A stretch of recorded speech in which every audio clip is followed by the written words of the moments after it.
नमस्कार दोस्तों, सबसे पहले तो आपको व आपके परिवार को दीपावली की बहुत बहुत हार्दिक शुभकामनाएं। अब आप सोच रहे होंगे कि दीपावली तो 14 नवंबर की है और हम अभी से यानी अगस्त में ही आपको दीपावली की हार्दिक शुभकामनाएं क्यों दे रहे हैं। दोस्तों, जब भगवान श्री राम अयोध्या में 14 वर्ष बाद में वनवास काट कर लौट रहे थे, तब उस दिन सारे देश में दीपावली मनाई गई थी। उनका स्वागत दीपों से किया गया था। लेकिन इस बार भगवान श्री राम का वनवास केवल 14 वर्ष का नहीं था, बल्कि 492 वर्ष का था। यानी बाबर के सेनापति मीर बांकी ने 1528 में वहां पर मंदिर को तोड़ करके एक मस्जिद का ढांचा खड़ा कर दिया था। तब से ही आज तक हिंदू अपने आराध्य देव भगवान श्री राम के मंदिर के लिए संघर्ष कर रहे थे और ये उनके संघर्ष की जीत हुई और 2019 में उनके पक्ष में फैसला आया और अब मंदिर निर्माण का मार्ग प्रशस्त हो गया है। और 5 अगस्त को एक मंदिर के आधारशिला रखी जा रही है, यानी मंदिर की नींव रखी जा रही है। इसलिए हम आपसे निवेदन करते हैं कि 4 अगस्त और 5 अगस्त को आपके घरों में दिया जलाए, आसपास के मोहल्लों में मिठाई बांटिए और ध्यान रहे कि कोई भी उस दिन पूरे आसपास आपके भूखा नहीं रहे।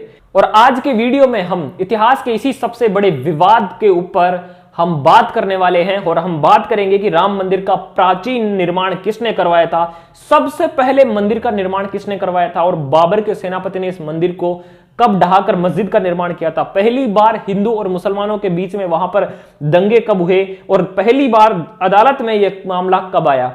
साथ ही हम बात करेंगे कि पहले अंग्रेज और बाद में कांग्रेस ने किस प्रकार से इस मंदिर और मस्जिद के विवाद को बढ़ाने में कामयाब हुए और 2010 में इलाहाबाद हाईकोर्ट का फैसला क्या आया था और उसके बाद में आखिर में 2019 में अंतरिम फैसला क्या आया। और साथ ही 5 अगस्त को अब क्या होने जा रहा है, तो आइए शुरू करते हैं आज का वीडियो। सबसे पहले बात करेंगे हिस्ट्री से। अयोध्या को भगवान श्री राम के पूर्वज विवस्वान के पुत्र वेवस्वत मनु ने बसाया था। तभी से अयोध्या पर सूर्यवंशी राजाओं का अधिकार था। भगवान श्री राम का जन्म भी इसी अयोध्या के एक बड़े महल में हुआ था, जहां आज उनका मंदिर बनाया जा रहा है। इसका विवरण वाल्मीकि महाराज ने अपनी रामायण में भी लिखा है और इसे इंद्रलोक की दूसरी नगरी भी कहा है। अयोध्या का भगवान श्री राम के पूर्वज से लेकर महाभारत काल तक इनका जो अस्तित्व था वो चरम पर रहा। लेकिन जब महाभारत के काल के बाद में ये नगरी थोड़ी उजड़ सी गई थी, लेकिन मंदिर व महलों के अवशेष पूर्ण रूप से स्पष्ट थे। फिर बाद में 100 वर्ष ईसा से पूर्व उज्जैन के सम्राट विक्रमादित्य ने इस मंदिर का निर्माण कराया और 84 स्तंभों पर बने इस मंदिर को तब के इतिहासकारों ने अद्वितीय कहा। समय बीतता गया और मंदिर जब पुराना होता गया तो फिर इसका दोबारा जीर्णोद्धार करवाया पुष्यमित्र सुंग नामक ब्राह्मण राजवंश ने और इसका शिलालेख आज भी मौजूद है। लेकिन इसके बाद जब 732 ईस्वी के लगभग अरब में मुसलमानों का उदय हुआ, तब से मुसलमानों ने पूरी दुनिया में जितने भी गैर इस्लामिक ढांचे थे उनको तोड़ना शुरू कर दिया। इसकी चपेट में भारत के कई हजारों मंदिर आए, जिनमें से अयोध्या, मथुरा, काशी और सोमनाथ के मंदिर भी प्रमुख है। 1528 में मीर बांकी जो बाबर का सेनापति था, उसने अयोध्या के मंदिर को तोड़कर वहां पर मस्जिद का ढांचा खड़ा कर दिया। उसके बाद में मुगल लगातार शासन करते रहे और जब अंग्रेज यहां पर रूल कर रहे थे तो 1853 में पहली बार हिंदुओं की ओर से निर्मोही अखाड़े ने वहां पर अपना दावा पेश किया कि पहले यहां पर मंदिर था। इसके वजह से वहां पर हिंदू और मुसलमानों के बीच में राइट्स हुए और 1905 के फैजाबाद गजट के अकॉर्डिंग 1855 तक वहां पर हिंदू अपनी वहां पर पूजा करते रहे और मुसलमान वहां पर अपनी इबादत करते रहे। 1859 में अंग्रेजों ने इस विवादित स्थल को हिंदू और मुसलमानों में डिवाइड कर दिया।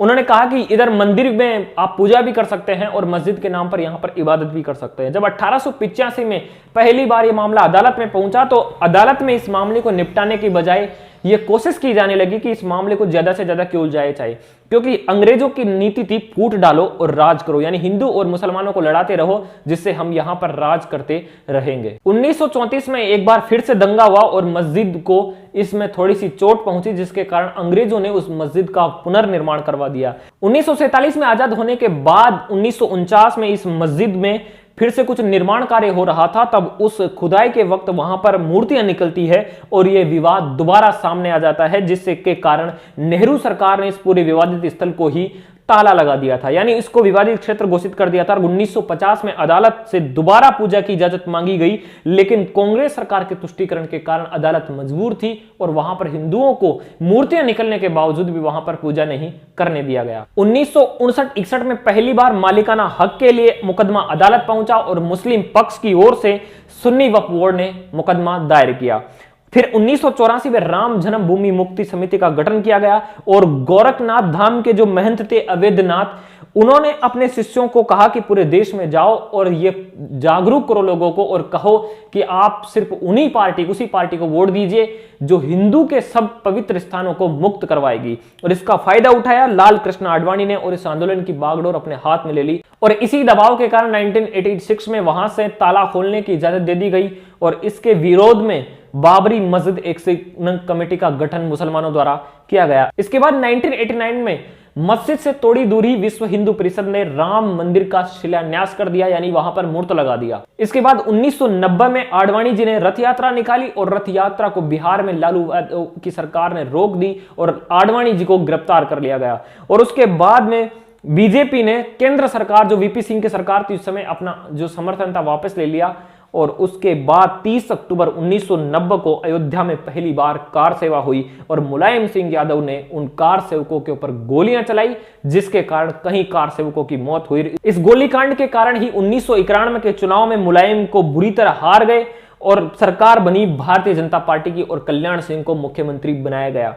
और इसके बाद 6 दिसंबर 1992 को वहां से मस्जिद को हटा दिया गया और दंगे शुरू हो गए पूरे देश में, जिस दंगे के कारण लगभग 2000 से ज्यादा लोग मारे गए। इसके बाद लिब्राहम आयोग का गठन हुआ इसकी जांच के लिए और 1994 में इलाहाबाद हाई कोर्ट में इसका केस चलना शुरू हुआ।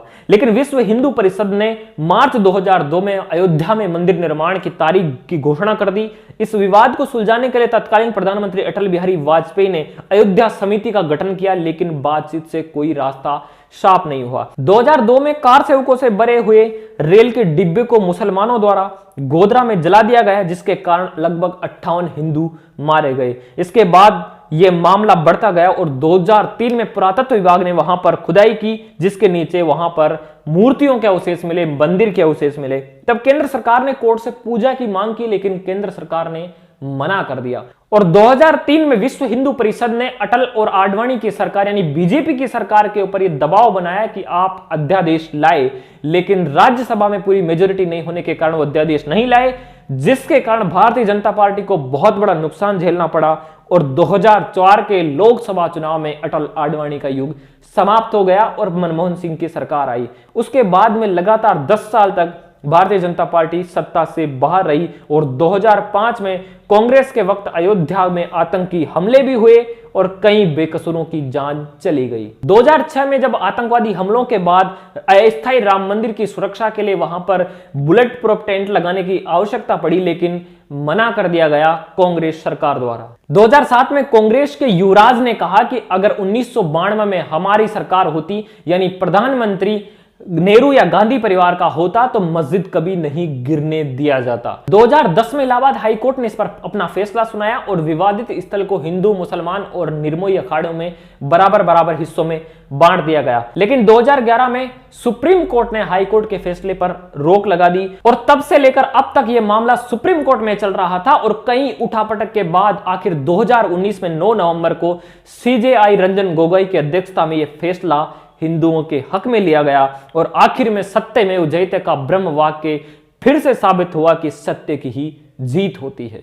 अब 5 अगस्त को वहां पर भव्य मंदिर निर्माण की आधारशिला रखी जा रही है और भगवान श्री राम के इस नींव में प्रधानमंत्री नरेंद्र मोदी और उत्तर प्रदेश के मुख्यमंत्री योगी आदित्यनाथ वहां पर उपस्थित रहेंगे। तो दोस्तों यह था पूरा मामला और इस विवाद पर मुझे रामचरितमानस की एक पंक्ति याद आती है कि हो वही होई सो जो राम रचि राखा को करी तर्क बढ़ावे साका, यानी वही होता है जो राम ने रचा हुआ है। धन्यवाद दोस्तों वीडियो को देखने के लिए। हमारे वीडियो को लाइक करें, शेयर करें और हमारे चैनल को सब्सक्राइब करें और कमेंट में जय श्री राम जरूर लिखें और याद रहे कि उस दिन दिए भी जलाना है और न किसी को भूखा सोने देना है। धन्यवाद। जय श्री राम।